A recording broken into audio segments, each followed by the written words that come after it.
Cikgu, saya akan buktikan kepada cikgu, saya lah atlet lompat jauh. Paling jauh sekali cikgu pernah tengok. Huh. 1, 2, 3. Wah! Wah! Wah!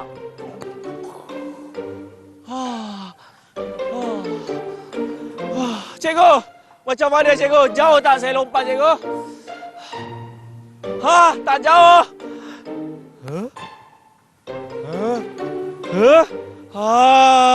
Kalau nak tahu macam mana nak belajar lompat jauh, jom kita masuk dalam kelas sukan.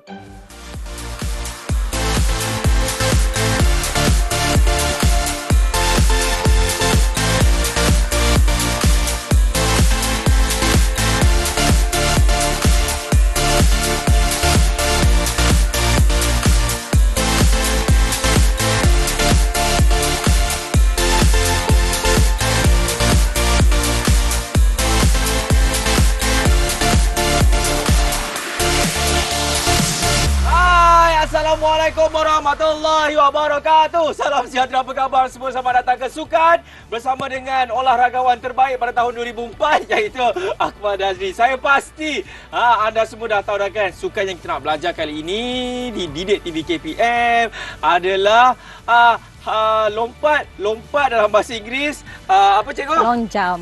Long jump ataupun lompat jauh. Cikgu! Betul. Wah, inilah saya masukkan tadi yang mana Cikgu Azura. Apa khabar Cikgu Azura? Alhamdulillah, baik. Terima kasih teman. Orang kata kan Cikgu, ramai bekas-bekas atlet kan mengatakan, oh kalau lompat jauh je semua akan terbayangkan muka Cikgu Azura. Kenapa Cikgu? Kenapa? Okey, mungkin saya seorang pelompat lompat jauh, atlet lompat jauh. Wah, pada tahun bila tu cikgu? Okey, di zaman sekolah. Okey, selepas pada tu barulah saya pergi muncul pada acara lari berpagar. Okay. Tapi cikgu orang kata giat aktif waktu lompat jauh ni waktu bila cikgu? Tahun berapa tu cikgu? Peringkat sekolah, maksudnya tingkatan 1 sampai tingkatan 5 lah. Itu wakil untuk peringkat sekolah sajalah.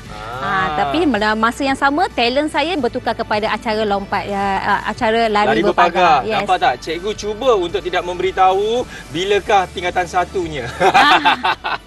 Cikgu, ramai orang cakap lompat jauh.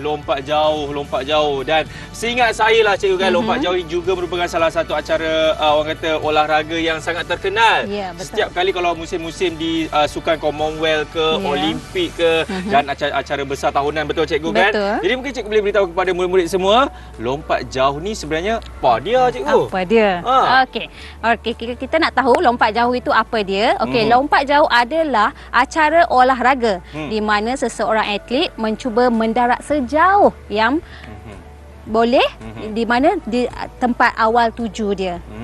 Okey. Lepas tu acara ini salah satu acara yang diminati. Macam Akmal juga minat kan? Saya pernah cikgu. Okey. Tapi tak semestinya you boleh melompat dengan cara yang betul ataupun teknik yang betul. Okey. Sebab dia bukan lompat biasa je. Ya, kan? Dia perlukan skill yang dia ada yang tangan terbang, tangan ke depan. Dia banyak gaya, banyak fasa dia. Nanti kita belajar yang kaki dululah, kepala ke belakang cikgu. Tak ada, yang itu tak ada. Itu tak ada. Ya, Akmal. Itu lompat apa cikgu? Itu rugby. Rugby. Okey. Untuk lompat jauh ini juga, ia membuat pendaratan yang jauh. Atlet perlu menjalani latihan sistematik. That's why dia kena ada latihan yang sistematik, sebab dia memerlukan skill ataupun gaya yang khusus dia dalam acara ini. Okey, matlamat utama bagi atlet lompat jauh adalah berlari dalam kelajuan maksimum, selaju yang boleh. Barulah kita boleh meletakkan kaki di papan lonjakan dengan cara yang betul dan melonjak lebih tinggi dan lebih jauh. Okey, lompat jauh juga merupakan acara yang memerlukan peserta berlari, melonjak, melayang dan mendarat yang sejauh yang boleh dalam kawasan pendaratan.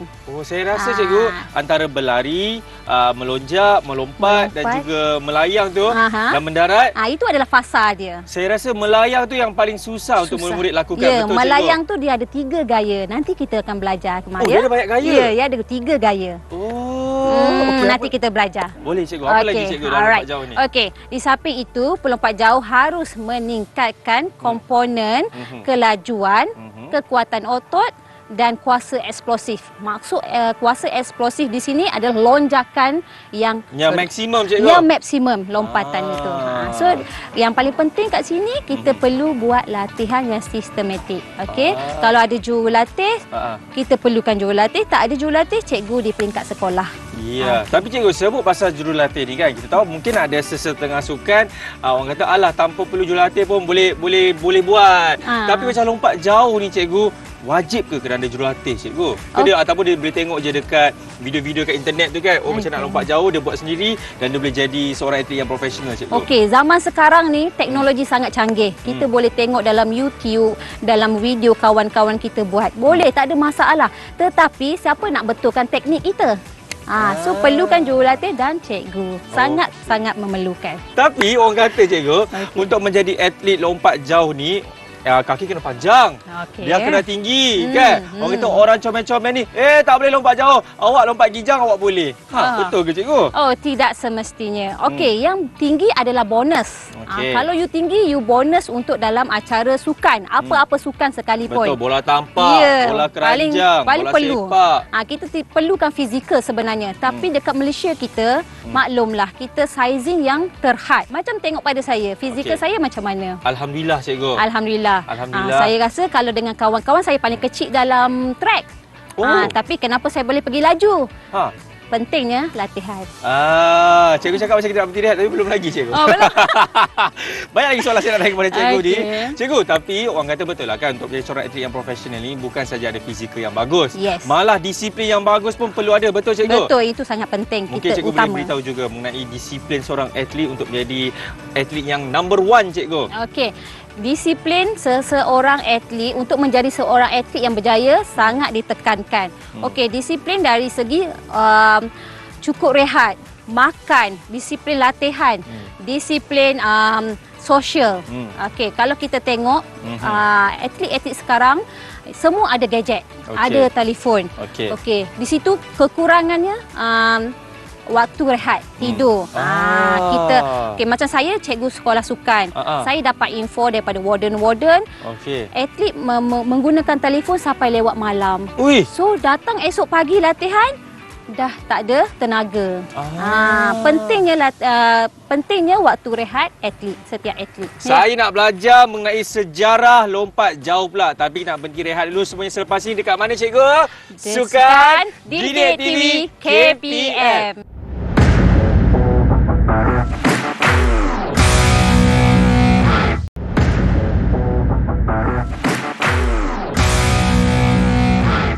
Alright, masih lagi menyaksikan Sukan di Didik TV KPM bersama dengan saya Cikgu Azura dan juga Akmal. Ya, Akmal lain sekarang Berubah. Cikgu, ini lompat jauh punya sejarah ni cikgu. Bukan saya sahaja yang tak tahu.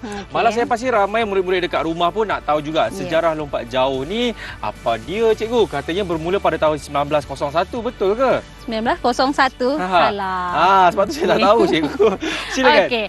Okey, kita perkenalkan sejarah lompat jauh. Okey, sejarah lompat jauh itu telah dikesan pada awal tahun 708 sebelum Masihi lagi. Lagi lama cikgu daripada 1901. Ya, 708. Sekarang 2022. So lama sudah ya. Dikesan pada sukan Olimpik kuno di Greece. Ni yang first tu cikgu, pertama kali kan? Pertama kali. Okey, apabila sukan Olimpik moden pada tahun 1896, acara lompat jauh dikategorikan dalam acara olahraga. Okey, dalam acara olahraga dan bermula daripada itu, ia telah diterima dalam kejohanan dunia di peringkat dunia. Tetapi pada masa di Greece, teknik ataupun acara lompat jauh ini berbeza mengikut masa ke semasa. So di peringkat moden, kita dah ubah suai menjadi acara lompat jauh kini lah. Yang sekarang ni dah cikgu kan? Cikgu, kalau macam tadi cikgu ada cakap kan, lompat jauh yang dulu punya dia lain cikgu. Dia lompat apa cikgu? Okey, dulu kalau kita ikutkan sejarah, dia memegang beban pada tangan. Dia memegang beban pada tangan. Jadi dia pegang beban pada dan tangan. Dia lompat, dia ada 3 step lompatan dia lah. Dia ada lompat berdiri sambil melompat 2 kaki. Okey. Berdiri step 1 kaki, dia tak ada lompatan daripada larian landas yang jauh. Yang selalu kita tengok tu lah. Ya. So semasa ke semasa perubahan sampailah peringkat sekarang lah. Kalau kita tengok sekarang ni dah perfect untuk acara lompat jauh. Okey, kita tengok pula sejarah lompat jauh di Malaysia kita. Okey. Okey, dia peringkat kebangsaan ataupun Malaysia kita. Okey, iaitu anak kelahiran Sabah. Atlet ini bernama Stacy. Bukan, siapa itu cikgu? penyanyi. Okey, ini lelaki ya. Okey, lelaki iaitu Andre Anura Anwar daripada Sabah. Okey, beliau melompat dengan jarak lompatan dia iaitu 8.02 meter. Jauh juga cikgu. Jauh sangat. 8.0 berapa cikgu? 8.02 meter. Terbaiklah. Anak kelahiran Sabah cikgu Sabah, kan? ya. Andre. Itu yang lelaki? Yang lelaki. Wanita pula cikgu. Okey, untuk acara lompat jauh wanita, okey, pemegang rekod dia iaitu Di sandang? Betul? Okey. Iaitu Nur Amira Muhammad Nafiah. Okey, dengan lompatan 6.29 meter. 6.29 meter. Jauh cikgu. Ya, itu kategori wanita. Okey, itu di peringkat kebangsaan lah cikgu kan. Selalunya lah kan cikgu, selalunya kalau peringkat-peringkat sekolah menengah semua ni apa orang kata MSSM kan? MSSM, ya. MSSM, MSSD semua tu lah kan? Ya. Selalunya berapa murid-murid ni akan membuat lompatan cikgu? Selalunya lah. Selalunya 5 meter ke bawah. 5 meter ke bawah. Untuk 6 meter tu dah peringkat sukma dah. Inilah peringkat tertinggi sebenarnya cikgu kan. Betul. Cikgu, mungkin cikgu boleh kongsikan lah. Kalau cikgu punya catatan terbaik cikgu, mungkin cikgu ingat berapakah? Saya 5.4 something sahaja. Jauh lah cikgu. Itu time kuat lah. Jauh. Tak apa. Yang penting sebab saya tahu setiap atlet ini dia akan ingat catatan terbaik dia. Ya, betul cikgu? betul. Sangat betul. Cikgu tak nak tanya saya catatan terbaik? Berapa Akmal? 0.89 meter cikgu. Kecil sangat. Pendek kecil sangat. cikgu, bukan kecil, pendek cikgu. Okey, apa lagi cikgu nak kongsikan mengenai sejarah lompat jauh maupun di dunia ataupun di kebangsaan kita? Okey, tadi kita menceritakan lompat jauh atlet negara. Okey, ini atlet negara juga tapi kategori Paralimpik. Siapa yang Akmal tahu? Paralimpik lompat cikgu. Jauh. Lompat jauh lelaki yang paling famous sekarang ni. Yang paling famous cikgu.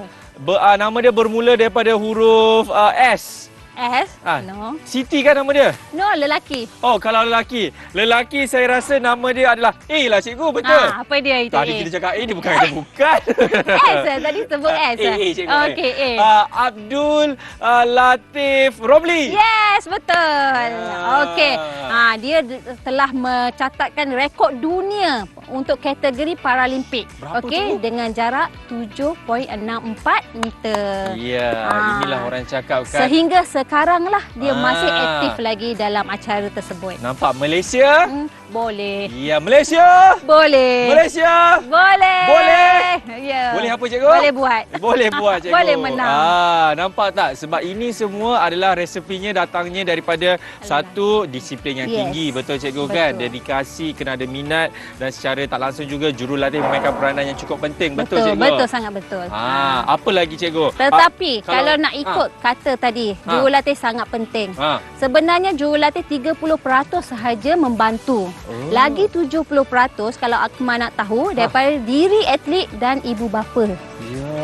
Kalau jurulatih sahaja yang berminat, 30% dia bagi, tapi atlet tak ada disiplin, tak ada apa juga. Betul tu cikgu. So apa-apa daripada diri atlet sendiri. Diri sendiri. Okey, kalau tadi cikgu ada mengatakan atlet Paralimpik lelaki yang memegang rekod dunia adalah Abdul Latif Romli. Saya pasti wanita pun ada juga, betul cikgu? Betul. Tetapi dia tidak untuk wanita peringkat kebangsaan kita iaitu Siti Noradiah Ismail. Berapa catatan dengan terbaik? Catatan 4.99 meter. Sangat jauh dah. inilah saya rasa merupakan salah satu kebanggaan untuk Malaysia juga, Ya, cikgu sangat kan. bangga. Ya, dan saya pasti murid-murid yang berkecimpung dalam dunia sukan lompat jauh ni juga cikgu melihat mereka ini sebagai idola. Betul Ya, cikgu? betul. Ya, sebab kita tahu kalau dalam bola sepak ramai ada idolanya Ya, cikgu. betul. Kan sama juga kalau atlet-atlet balapan cikgu kan. Ini Betul. kalau lompat jauh pun tak perlu nak ambil orang kata orang luar negara. Tak perlu. Ambil saja idola di dalam negara kita, nampak tak melakukan catatan rekod yang terbaik. Betul, Ya, cikgu. betul. Wah, cikgu, kita dah tahu dah mengenai sejarah, Okey. mengenai atlet. Tapi saya nak tahu cikgu macam mana nak cara buat lompatan. Tapi sebelum tu cikgu, katanya dalam lompat jauh ni juga ada beberapa peralatan kan? Ya, betul. Peralatan yang digunakan semasa lompat jauh. Dan saya pasti murid-murid pun nak tahu juga yang papan tu cikgu kan? Aha, Dia nak papan kena lonjak. pijak, papan lonjak tu. Nak kena pijak dulu ke, nak kena lepas papan tu ke atau kena sebelum? Betul cikgu? Betul. Nanti kita belajar. Ya, yang mana semuanya selepas ini dalam mana cikgu? Sukan Didik TV KPM. Malaysia! Boleh. Malaysia! Boleh. Malaysia!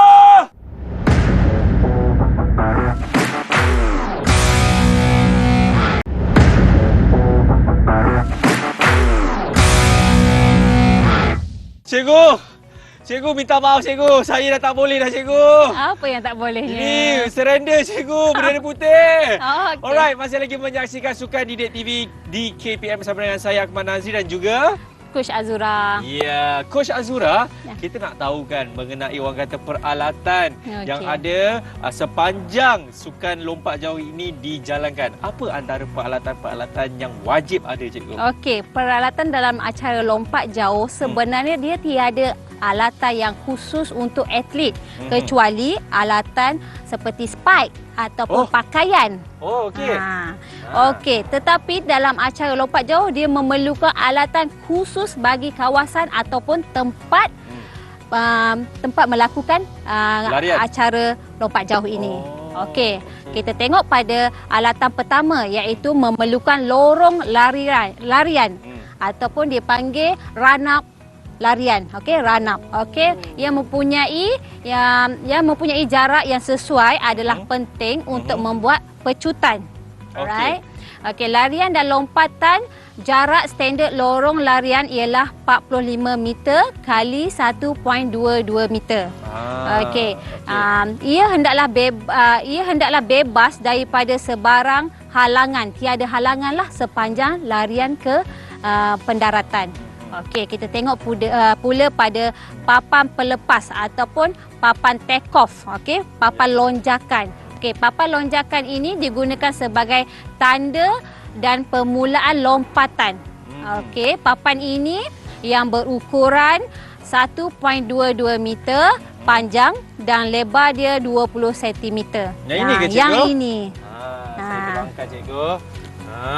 Ini dia. Kalau dapat lihat, inilah dipanggil papan pelepas. Ya, betul. Ya cikgu kan? Betul. Yang mana ukuran dia berapa tadi cikgu? Yang berukuran 1.22 meter Panjang dan lebar dia 20 cm. Okey, yang berwarna putih. Putih cikgu. Kenapa warna putih? Sebab bagi pelari ataupun atlet lompat jauh itu dia nampak. Yes, betul tu. Dia nampak dengan jelas di mana tepat untuk take off ataupun melonjak. Ya, tapi cikgu saya pernah tengok ada yang warna kuning juga cikgu. Warna kuning. Papan pemuka. Papan pemuka. Papan pelapis. Papan apa cikgu? Pelepas. Pelapis pula. Pelepas ni cikgu. Ada yang warna kuning juga cikgu. Ke atau dia bergantung atau sebenarnya warna putih ni adalah disamakan di seluruh dunia cikgu? Okey, seluruh dunia IAF memang peraturan dia warna putih sahaja. Warna putih cikgu. Mungkin tengok warna kuning tu dia punya plastising kat depan. Yang mana dekat sini anda ataupun murid-murid boleh dapat lihat ini adalah salah satu papan pelepas dan dekat sana pun kita dapat lihat ada juga, betul cikgu kan? Ya, betul. Dekat situ dan selalunya akan ada pengadil berdiri di situ, betul? Betul.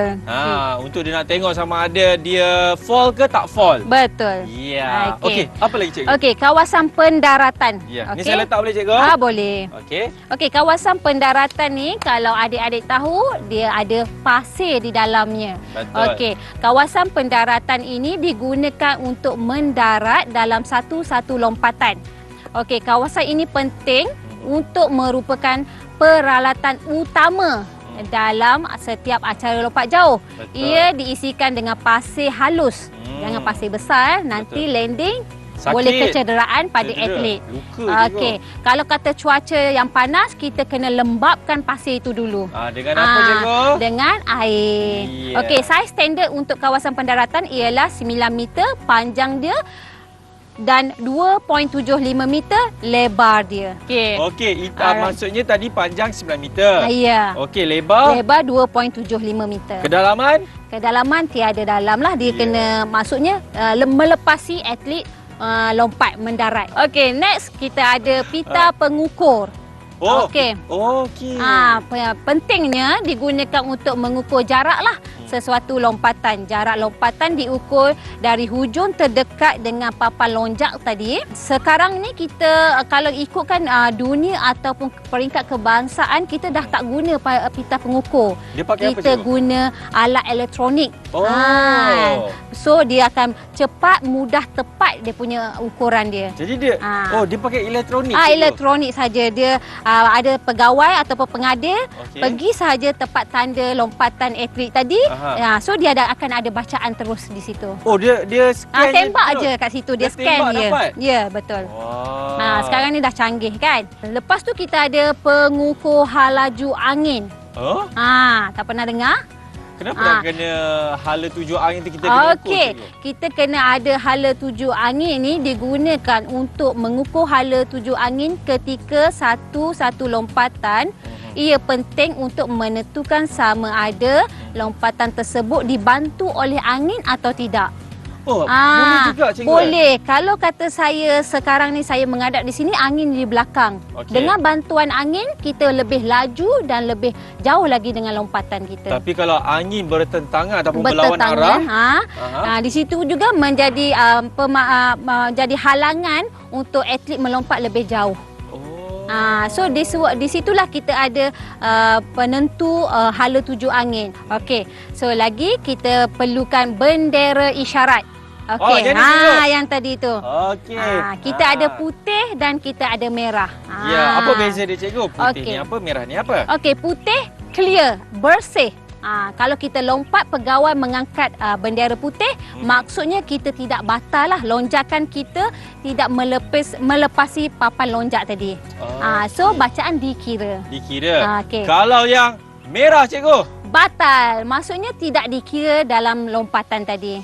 So bermakna peserta itu membuat catatan batal, dia akan pangkahlah satu lompatan tadi. Baik. Cikgu, mungkin cikgu boleh terangkan juga kan apa yang boleh menyebabkan atlet tersebut dia tidak batal dan dia batal juga cikgu. Okey, dengan larian landas tadi, kita dah mengukur, kita akan belajar nanti larian landas. Jika larian landas tidak sesuai dengan atlet tersebut ataupun dengan bantuan angin ataupun dengan momentum yang diberikan tidak sama sewaktu latihan tadi, so menyebabkan kaki atlet tersebut melepasi ataupun lebih daripada papan lonjak. Okey. Ya, tadi cikgu ada terangkan juga ya, kan. bila dia melepasi papan lonjak, batal lah. Tapi kalau sebelum melepasi papan lonjak, dia tak batal. dia tidak Cuma batal sama dia sekali. sayanglah cikgu kan. Yes, jarak tu. Jarak tu main jarak. peranan. Sebab itulah dia kena betul-betul ngam-ngam cikgu Ya, kan. betul. Sebab itu kena ada latihan yang secukupnya. Khusus latihan cikgu. khusus ya. Ya, okey. Ini kita dah bercakap mengenai bendera apa cikgu? Bendera isyarat. Bendera isyarat. Seterusnya apa lagi cikgu? Okey, kita tengok pada kasut ataupun yang ini ini peralatan untuk atlet sendiri. Ya. Tadi kita ceritakan peralatan memang wajib dalam acara lompat jauh. Okey, yang ini peralatan untuk atlet kena bawa sendiri daripada individu lah, setiap individu. Ini nampak tak ada, ini kita pakai kasut spike cikgu Yes, kan? kasut spike. Ya, kenapa dia kena pakai kasut spike? Sebab dia macam orang kata acara lari. Ya, kan? berlari dia mencengkam larian landas itu. Ya, cikgu. Ini kasut siapa? Besar no kaki dia cikgu. Ini atlet saya. Oh. Bukan kasut saya Ya. saiz 5 je. Tapi cikgu, Kalau waktu kejohanan kita kena pakai kasut yang betul lah. Betul. Kasut spike ni. Kalau kita latihan biasa-biasa kena pakai juga ke cikgu? Okey, kita mengikut pada program latihan lah. Kalau kata program latihan kita waktu tu memerlukan kasut spike kita lari landas ataupun melompat, kita perlu pakai. Tapi kalau kita buat latihan kekuatan otot ataupun selain daripada berlari, kita hanya pakai kasut sport biasa sajalah. Ya, tapi percayalah pada saya pernah pakai cikgu waktu zaman sekolah. Lompat. Apabila kita pakai kasut spike ni, dia memberikan satu Bantuan. Apa cikgu kita panggil? Perasaan dia seperti dia atlet profesional. Spirit dia ataupun dia panggil psikologinya ya, juga psikologi akan membantu. Betul cikgu betul kan? Sangat. Ini kasut spike ni. Tapi kalau aku mahu tahu ini kasut untuk lari, lompat jauh. Okey, kasut larian pun ada juga. Spike juga dia panggil. Betul. Tapi dia berbeza pattern dia. Oh, ada beza cikgu? Ada beza. Kalau cikgu ambil. Okey, kalau aku mahu tengok ini adalah lompat jauh. Kan lompat jauh ni dia flat sebab atlet lompat jauh memerlukan memerlukan larian tapak penuh. Semasa dia melompat, dia memerlukan tapak penuh untuk melompat. Kalau yang kelarikan dia macam ni. Kalau yang lari sprinter, dia punya belakang ni nipis. Betul. Kalau yang middle distance, dia punya macam ni juga, tetapi tidak flat. Dia akan ada sedikit lekuk. Okey, cikgu, apa lagi cikgu? Kita dah tahu pasal kasut spike, bendera, dah tahu papan ni juga cikgu, dah tahu kita punya track runway. Apa lagi cikgu yang saya kena tahu yang dan paling juga penting penting untuk atlet adalah pakaian. Okey, pakaian yang sesuai lah.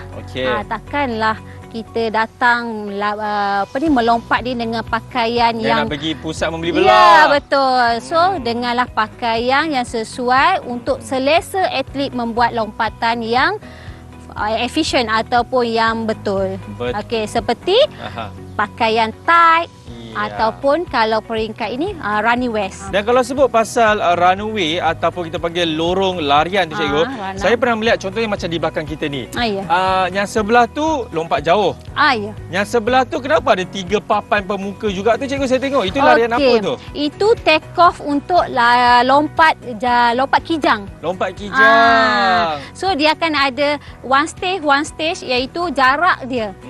Dia ada 7 meter, 9 meter. Untuk kategori perempuan, ada yang ambil 7 meter saja take off dia. So dia apa-apa jarak dia dekat ataupun jauh, dia baca di permulaan papan lonjak. Baik cikgu. Sewaktu pertandingan ataupun kejohanan, kita jangan ambil yang peringkat tertinggi lah ataupun peringkat dunia cikgu.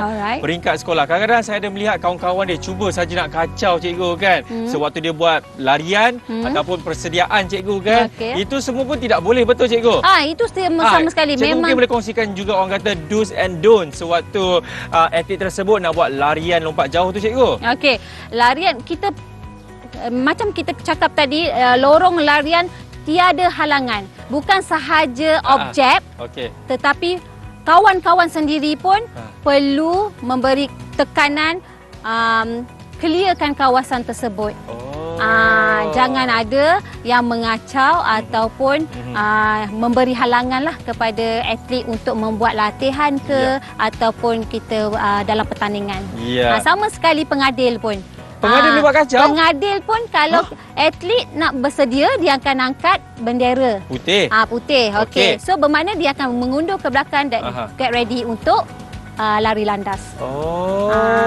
Cikgu, sambil-sambil tu lah kan kita dah bercerita mengenai orang kata keadaan sewaktu kejohanan lompat jauh ni di peringkat sekolah menengah maupun sekolah rendah cikgu kan. Mungkin cikgu boleh ceritakan pengalaman cikgu dululah kan sewaktu acara kejohanan lompat jauh, macam mana suasana cikgu. Sebab saya tahu ini sebenarnya merupakan salah satu orang kata acara sukan yang ramai orang nak tengok, betul cikgu? Betul. Kadang-kadang saya ingat lagi memurid, lompat tak jauh, kan? Lompat tak cantik.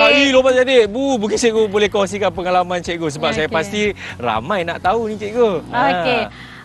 Macam saya sendirilah pengalaman saya.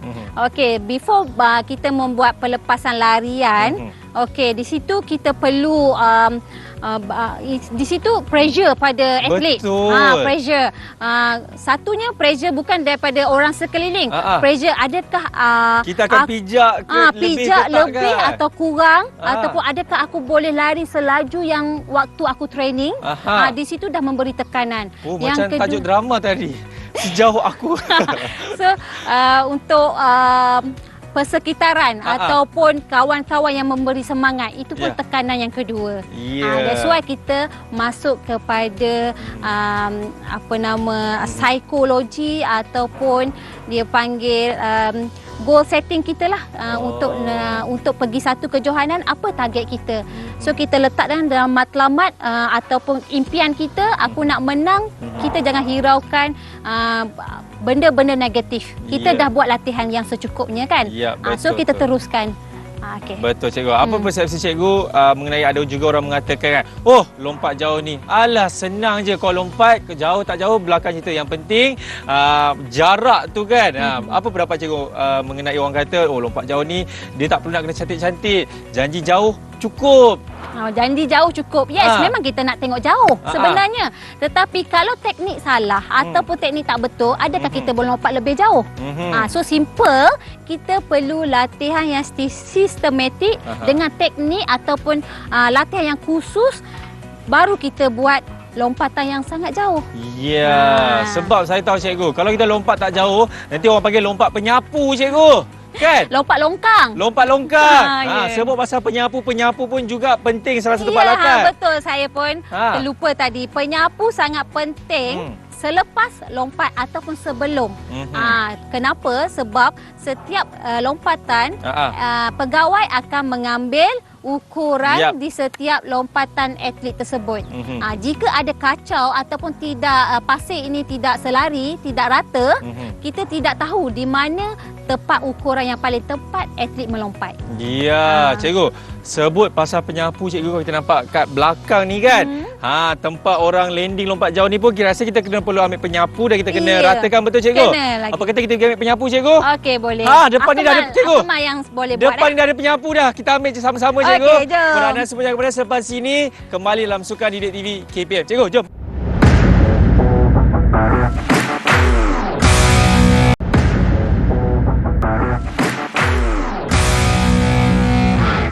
Baik, masih lagi menyaksikan Sukan Didik TV KPM bersama dengan saya Akmal Nazri dan juga Coach Azura. Cikgu, cikgu Terengganu lah? Ya, saya orang Terengganu. Orang kata atlet-atlet Terengganu lompat jauh ni kuat-kuat, betul ke cikgu? Ya, bukan lompat jauh saja, semua acara. Ui, dia pergi angkat lagi atlet-atlet yang lain. Cikgu, mungkin cikgu boleh kongsikanlah juga kan, apa sebenarnya tujuan utama lompat jauh ni? Kita dah tahu dah, sejarah, peralatan, apa lagi kena ada dedikasi yang tinggi kan. Tapi tujuan utama lompat jauh ni cikgu. Okey, kita fokuskan kepada tujuan ataupun prinsip asas lompat jauh. Okey. Tujuan dia utama adalah untuk mencapai jarak lompatan yang maksimum jauh. Okey. Jarak ini dapat dihasilkan dengan larian pantas. Larian laju dan disusuli dengan lonjakan yang cukup kuat dan tinggi. Barulah lompatan tu jauh. Larian laju. Larian laju. Okey, larian yang pantas dan lonjakan yang kuat boleh mempengaruhi jangka masa pelompat berada di atas udara. Maksudnya lagi laju atlet lompat jauh tu berlari, lagi tinggilah dia melayang. Sekuat mana yang dia lonjak, dan tinggilah dia melayang di atas udara. So, berapa lama dia tinggi kat udara, lompatan dia lagi jauh. Yang saya tengok tangan macam tu cikgu. Itu semua peranan teknik yang sesuai yang digunakan dalam fasa gaya nanti kita tunjukkan. Apa lagi cikgu? Kedua-dua fasa tadi yang kita sebut fasa lari laju ataupun melompat, jika digabungkan ini, pergerakan mengikut satu lingkungan parabola di mana jarak lompatan boleh ditentukan dengan lebih jauh lah. Kita gabungkan dari laju dan lonjakan yang tinggi.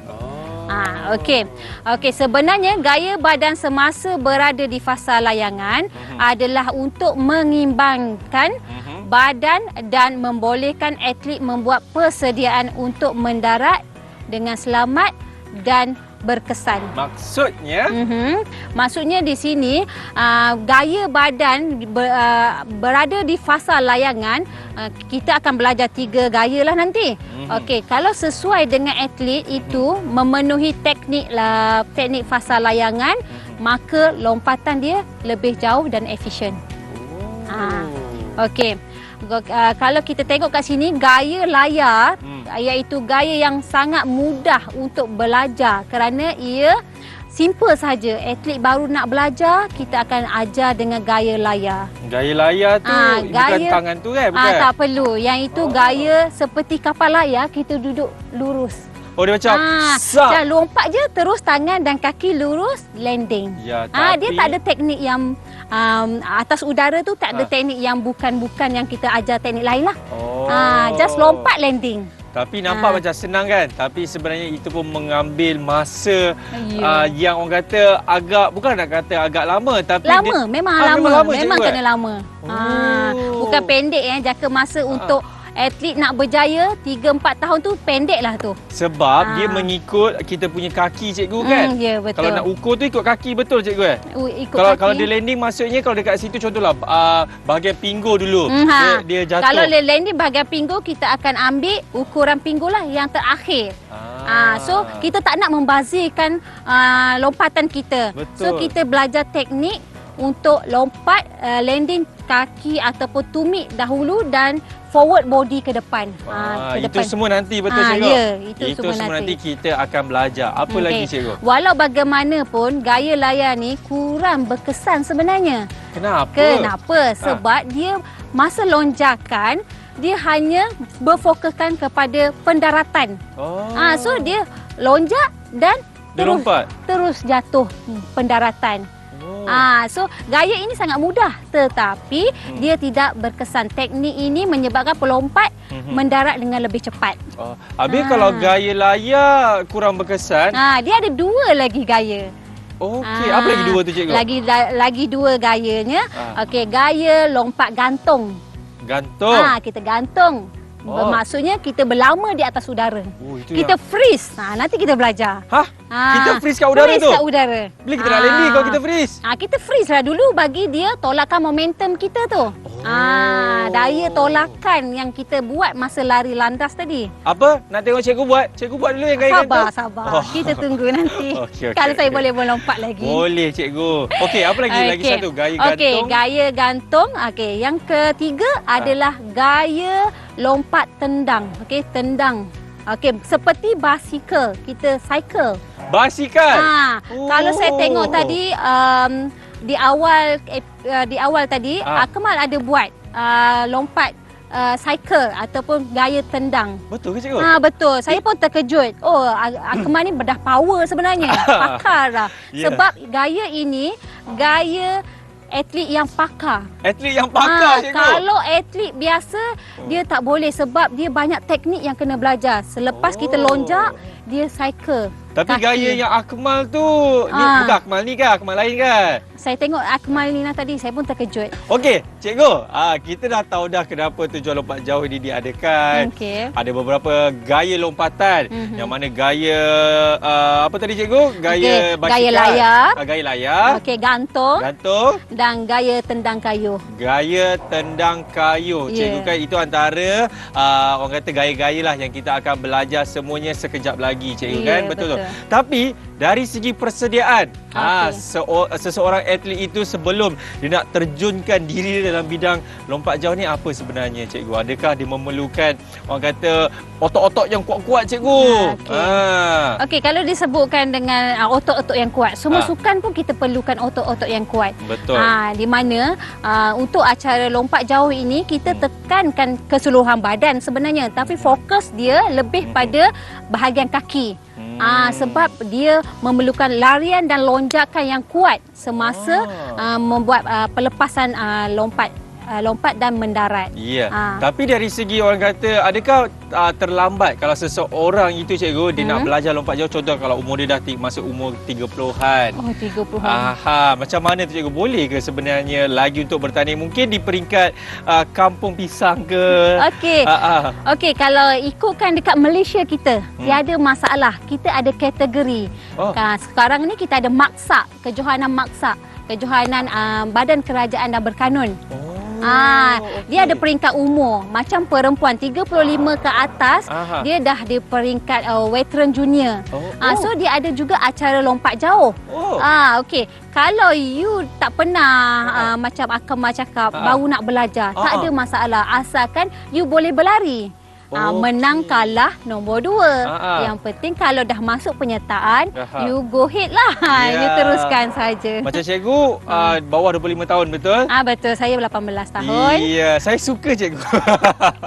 Maksudnya tak kisahlah umur anda berapa pun tidak terlambat lagi untuk belajar. Tidak terlambat. Mana-mana umur pun tidak terlambat, tetapi mengikut kategori. Jangan pergi kejohanan open yang lawan dengan pemegang rekod tadi. Pemegang rekod. Yes, you boleh lompat, you boleh diambil kira. Tetapi minta maaf lah, you punya sampai 3 lompatan sajalah, tak sampai peringkat final lah. Dia yang paling penting apa tak cikgu? Yang paling penting jangan sehinggakan kita mengalami kecederaan. Ya, betul. Dan dah tak boleh dah buat benda-benda kerja-kerja harian. Betul cikgu, betul, kan? Betul. Okey, rumusan cikgu tentang lompat jauh ini, apa yang cikgu boleh kongsikan cikgu? Okey, untuk rumusan lompat jauh ini, okey, kita menekankan kepada latihan yang khusus. Okey, latihan yang khusus sangat ditekankan dalam acara lompat jauh dengan adanya teknik-teknik yang berbeza seperti lari landas, melonjak, melayangan dan mendarat. So setiap fasa-fasa tersebut memerlukan latihan yang khususlah. Okey. Okey, baik. Jadi terima kasih banyak-banyak kepada Cikgu Azura. Nampak tak, kepada Coach Azura sendiri yang dah kongsikan pelbagai mengenai info lompat jauh ini. Ingat, apa-apa pun acara sukan yang kita orang kata nak serius kan, jangan sampai orang kata mengakibatkan kecederaan. Nanti kalau dah kecederaan, dah injured, dah tak boleh buat benda-benda harian yang lain. Betul cikgu, kan? Jadi kalau nak tahu macam mana, tadi cikgu cakap cikgu dah buat lompat jauh kan? Ya. Tapi sekarang kan atau episod nanti cikgu? Nanti kita episod jumpa nantilah. Sebab itulah anda kena teruskan setia bersama dengan saya Akmal Nazri dan juga Coach Azura di episod seterusnya dalam Sukan Didik TV KPM. Kita jumpa lagi. Saya Akmal Nazri. Saya Azura. Kita buat kali terakhir boleh cikgu? Yang macam saya sebut tadi tu cikgu. Tapi kita sebut Sukan Didik TV KPM boleh? Boleh. Jumpa lagi Sukan Didik TV KPM. Shazam!